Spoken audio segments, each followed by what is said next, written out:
महाकुंभ एक ऐसा त्यौहार जो न सिर्फ भारत की संस्कृति का प्रतीक है बल्कि धर्म और आस्था का सबसे बड़ा उत्सव भी है। हर 12 साल में होने वाले यह महासंगम करोड़ों लोगों को एक साथ लाता है, लेकिन महाकुंभ 144 वर्षों में एक बार लगता है। क्या आप जानते हैं कि महाकुंभ की शुरुआत कैसे हुई थी?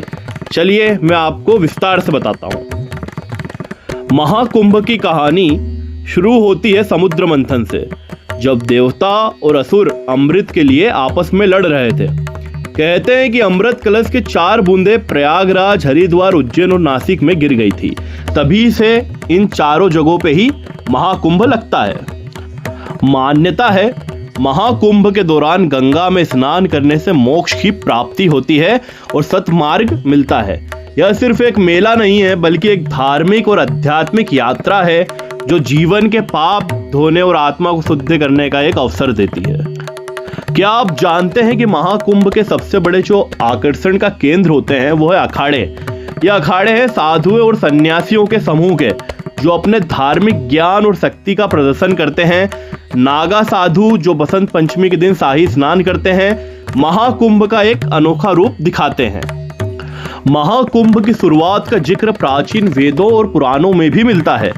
कहते हैं कि इसका पहले उल्लेख ऋग्वेद और महाभारत में भी होता था, लेकिन आधुनिक रूप में महाकुंभ का पहला आयोजन प्रयागराज में 8th सेंचुरी में हुआ था, आदि शंकराचार्य जी के समय। 2025 में महाकुंभ 13 जनवरी से शुरू हो गया है। उस दिन प्रथम शाही स्नान हुआ था। 14 जनवरी को दूसरा शाही स्नान होगा। 29 जनवरी को तीसरा शाही स्नान है। 3 फरवरी को चौथा शाही स्नान, 12 फरवरी को पंचम शाही स्नान है। वहीं 2025 में भी महाकुंभ 13 जनवरी से शुरू होकर 26 फरवरी तक रहेगा, जिस दिन महाशिवरात्रि भी पड़ रही है। इस दौरान शाही स्नान और अनेक प्रकार के स्नान होंगे, इसलिए तारीखें आप आज ही नोट कर लीजिए और महाकुंभ का हिस्सा बनिए। महाकुंभ के दौरान सिर्फ स्नान नहीं, योग और ध्यान भी एक महत्वपूर्ण भाग होता है। योग के माध्यम से शरीर और मन को शुद्धि मिलती है। हर सुबह गंगा के किनारे योग करते हुए आपको सैकड़ों हिंदू और साधु दिख जाएंगे।